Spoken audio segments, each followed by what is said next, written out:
Hi, I'm Laura Custo, and this is Light the Way, where spirituality meets practicality. Each week, I give you the message from the moon, and I show you how to use its energy to plan your life and achieve your goals. There's no woo here, just the message from the moon and how to use it to live a life full of amazing synchronicities and more fulfillment than you ever thought was possible. All right, let's dig in. This is the week of March 14th through the 21st, 2025. The message from the moon this week is basically, whoa. Did you see that? Hey, that's old, right? Are you ready to let that go? Cuz I sure think you are. Okay? What's going on this week is we have a full moon on Friday the 14th. Full moons are about observing the truth, stopping to notice what's really going on. But this full moon is also an eclipse, and it's at the south node. Eclipses always happen on the nodes. There's a north and a south. The south node represents what we are moving away from. So there's this element of release here too. So we've got full moon, there's the truth, but there's this element of you're seeing truth around something that you need to release. Now, also, it's in Virgo. Okay. Virgo is the sign that rules details, schedules, and organization. It is very buttoned up and it can be a bit of a control freak, especially in its lower vibrations, which is what we want to release with South Node things, anything low vibration. Like organization is good to a point, but there can be a point where it gets to be a little too much, right? Where it's overbearing and it becomes too rigid and it doesn't allow for real life to happen. And that's what we're looking for here. Where has life become too rigid, and where are you closing yourself off from the natural flow of life and making it impossible for the good to come in? Okay. Now, when it comes to working with this full moon, we have some dates to look back to. Now, if you've been listening for a while, you know that we have 4 primary moon phases, and the full moon is the third in the sequence. Now, it's easy to understand the phases if you think about working with a garden. The first phase is the new moon, and it's all about planting the seeds in the garden. At the new moon, we set intentions. The moon is asking us to tell it what we want. That's the message always on a new moon. There's always like, what sign is it in? What area of life? But the baseline level message from the moon at the new moon is, hey, tell me what you want. Okay. Then the second phase in the sequence is the first quarter. And the basic message there is the moon is saying, show me what you want. Okay. You've already told me on the new moon, but now first quarter, show me. And what it's asking you to do is make committed outward action, to go out and do things, to commit to it, to put get some skin in the game is essentially what it's saying. But then we get to the full moon, which is where we are now. And the seed has bloomed, and it's either a beautiful flower or it's a weed or it's some version in between. Now, it may not be at all what you expected, and quite often that's usually the case more often than not. But when you look back at those first 2 dates of what you said you wanted and what you committed to, it usually comes together and makes sense. I have noticed this in my life, and I will not get into it here, but this full moon is full of crazy messages based on these dates I'm about to read to you right now. So the new moon for this full moon, when you planted the seeds, was the Virgo new moon back on September 14th, 2023. So that week, September 14th, 2023, give or take a few days either side. And what you want to unearth, first of all, did you keep a new moon journal? If you did, go see what you wrote down. If you didn't, what you want to uncover is what was your self-talk around that time? Because our self-talk is the energy that we're putting out there. And that's the energy of the moon. It's reading your emotional state, your self-talk, what your beliefs were. So you can look at your camera roll, your calendar, your emails, just get a sense for what was going on and try to get a grasp on like what you were putting out there, right? Then so that's September 14th, 2023. It's about 18 months ago. Then the next date you want to look at is the first quarter in Virgo that happened last year on June 13th, 2024. And what you want to do there is, again, what did you commit to? Did you Did you sign up for something? Did you join something? Did you take a trip somewhere? Did you pay for something? Did you cancel something? Again, committed things. You don't have to work with both of these dates if you're just starting out, but usually I love to just go right to that first quarter and see, oh gosh, what did I commit to back on that first quarter, right? Okay, so now we're here at this full moon on March 14th. And really, your first thing is to observe, get a sense for what's going on, what is culminating, what's happening, what are you going through? And then, yes, what needs to be released? Okay. Now, it's also worth noting a couple of other energies around this. There's some challenging, I would say, energies that are really there to guide you. They could be uncomfortable, but they have a purpose. They so have a purpose. So, the first energy I want to make you aware of is Saturn. Saturn is the planet of responsibility. And that's important, right? Like when we lean into our responsibilities, when we take care of things, we nurture things, when we're responsible for things, we tend to be rewarded, right? Like if you want to get in shape, you need to work out, you need to lift weights. If you don't do the work, you're not going to get the reward. But what's happening with Saturn at this full moon is that it is exactly opposite the moon, which is creating this like push pull and like I don't know if I want to be responsible for that anymore, but it's part of my identity, that type of a thing, especially with that Virgo energy that we have, right? That controlling. Virgo has a lot of like, you can almost sense like the Saturn sort of infused in it, but they're opposing each other. And again, this full moon is calling on you to look at those things, those areas of your life where you've perhaps become too rigid, and release it. And now we've got Saturn, the planet of responsibility, coming into the mix, and it's sort of like sticking, it's almost like a thorn in your side or a knife, and it's kind of like turning it around, and you're like, oh, that's uncomfortable. I don't want to let go of that. Don't I need to do that to stay responsible in this life? Wouldn't that be shucking my responsibilities? But it really is coming out as a challenge to you. Like, what's in alignment with your highest good? Have you outgrown this? Is there another way? Is there a better way? And it's okay. And especially because here's the cool part. Saturn is in Pisces, which is opposite Virgo. That's how you get this opposition.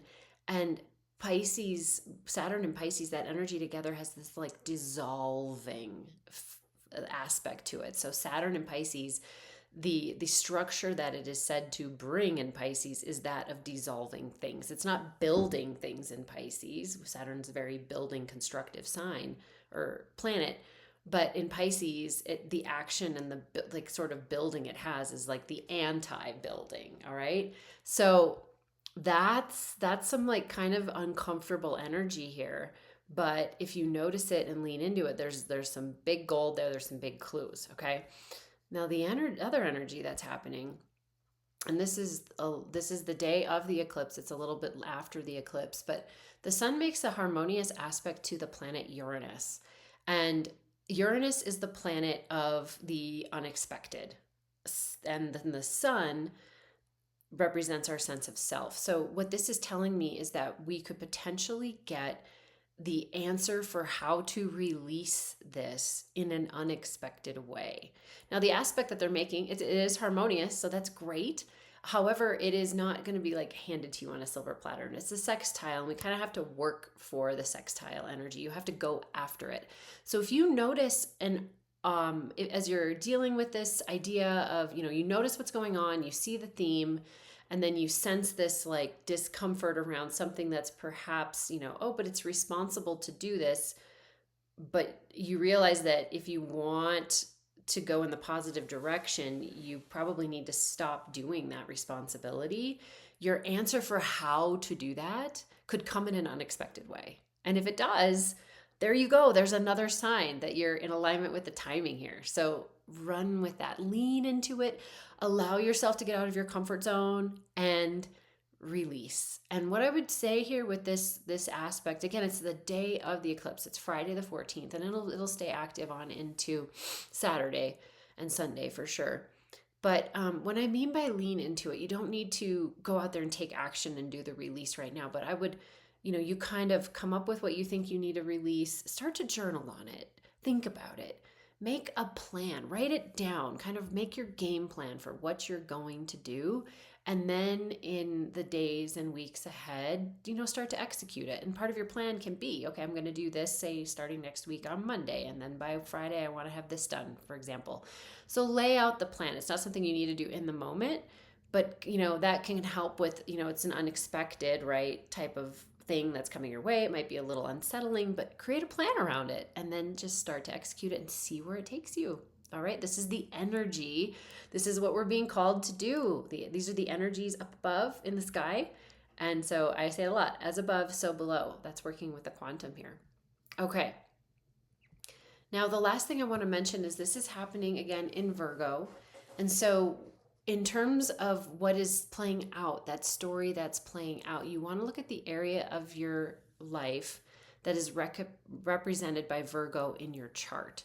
Now, Moon Chat, my subscription service, tells you what area of life Virgo activates, as well as every single area of life for all these moon phases, right? So we have 48 unique touch points throughout the year. All 4 of those phases go through all 12 of the zodiac signs and all 12 areas of your life.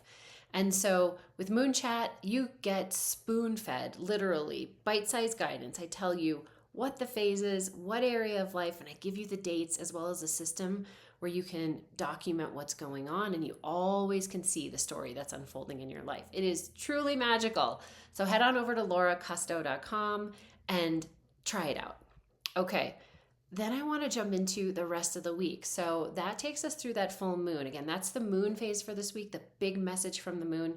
But what else is going to be transpiring? So on Saturday the 15th, Mercury goes retrograde. All right, we have Mercury goes retrograde 3 or 4 times a year. It is a time, and it gets a lot of stereotypical sort of dun dun dun. It's like a bad negative time. But it's not that. That's not how to best use the energy. All right. The energies are out there. They're at play. One of my favorite astrologers, Pam Gregory, says this all the time. The music is going to play. The planetary energies are going to play out. It's just, how are you going to use the energy? I like to think, how are we going to dance to the music? Okay. There's always a good way. There's always a best way and a self-aware way to dance to the music. Okay. So when Mercury goes retrograde, here's the thing. It is a time to go over things. Mercury represents our communication and analysis. So when it goes retrograde, it's actually, you're meant to re-look at things. You're meant to take a look at things that you've already analyzed, perhaps decisions that you thought you made, but now all of a sudden, oh, I guess it's coming back up and we're going to need to look at this again. You are meant to do that for a reason, okay? Now, simultaneously with Mercury going retrograde, Venus, the other planet that is closest to the sun, and it's also another, these are called personal planets. They move very quickly and they impact us personally. Venus, the planet of pleasure, love, the feminine, and what we value, is also retrograde. And they're retrograde in the same area. They're both in Pisces within a couple of degrees. They had a conjunction. They came together last week on the 11th. And now Venus has gone retrograde and it's backing up in Aries. Mercury is a little farther into Aries. It's stationing retrograde and it's going to start backing up too. So these 2 planets, what they're doing is they're sort of crisscrossing each other in the sky. And as they do that, when they come together like that, they have conversations, right? And they're having conversations about what do you value? What do you love?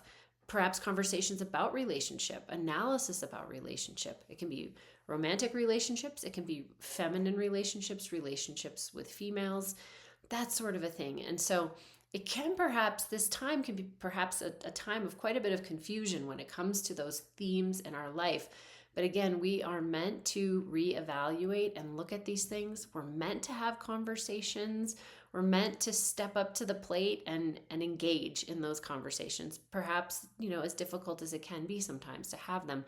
But it all points to, the energy that's up in the sky. We're meant to experience it down here. And it's all in the name of moving us forward. And if we lean into these energies, we will be rewarded. Okay. So the next thing that is happening is moving into Monday, March 17th. And from Monday through Thursday, the few energies I want to mention here all have to do with the sun. Now, the sun is in the final degrees of Pisces, and by the end of the week, it's going to move into Aries, and we're having our spring equinox, the first day of spring in the northern hemisphere, fall in the southern. Now, on Monday, what happens is the sun comes together with the north node. All right, so we have this eclipse happening at the south node. The north node is exactly opposite, and the sun makes an exact conjunction with that north node. So on Monday, the 17th, this energy is really a moment of zeroing in on our connection, our self, the sun, our connection to our highest good, north node. And it's in dreamy Pisces, right? It's very opposite of Virgo. It's very flowing, it's very open. It doesn't have very many boundaries. That can be a very low vibration expression of Pisces, but it's meant for us to be very dreamy and thinking like higher realms, spirituality. It's meditation, transcendentalism, and it's just all the big dreams that we can have. And so Monday could be a very dreamy day. It could also perhaps be a day where, if you're not aware of the energy and not using it consciously, you could run away with things, right? Or get caught in, dreamland and not pay attention to what's going on. So that's how to use that energy positively. But I would say, really surrender to the dream if you can take some time. I would say take some time, create some space if you're able to on Monday, and allow your dreams to infuse who you are, your sense of self, how you carry yourself in the world, and the energy you bring. Yeah. All right, then moving into Wednesday, the sun moves on and it joins up with Neptune at 29 degrees of Pisces. 29 degrees is the last degree of every sign, and it's called the anaretic degree. And what that means is that it's very powerful. The way you can think about it is that as any planet moves through any sign, it starts at 0 degrees and it makes its way through and it's acting out the energies of that sign, or it's taking on the energies of that sign, right? So the sun in Pisces, we've had this sort of like flowy, dreamy sense of self. And, again, not a lot of goal setting, not a lot of boundaries perhaps, but again, we've been called to really lean into dreaming. When you get to that very last degree, it's kind of like, okay, what else can we eke out? It's this sort of power surge of that energy.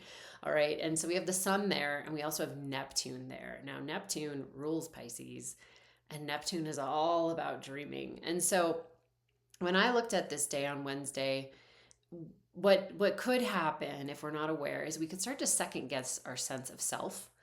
And, it could be a day that's perhaps unsettling. Again, if you can use the energy positively, spend time alone, meditate, walk, and be with your thoughts, and just dream, more dreaming. We're almost done with this. It's moving into Aries the very next day. So anyway, but we still have Neptune there in Pisces, and it's going to be making its way into Aries here very soon. It's coming up end of the month. And so just be aware of that on Wednesday. It could perhaps be a slightly unsettling day, but that's how you'd work with that energy. All right, then we get into Thursday the 20th, and the sun enters Aries. It's a big day. First day of spring in the northern hemisphere, the spring equinox.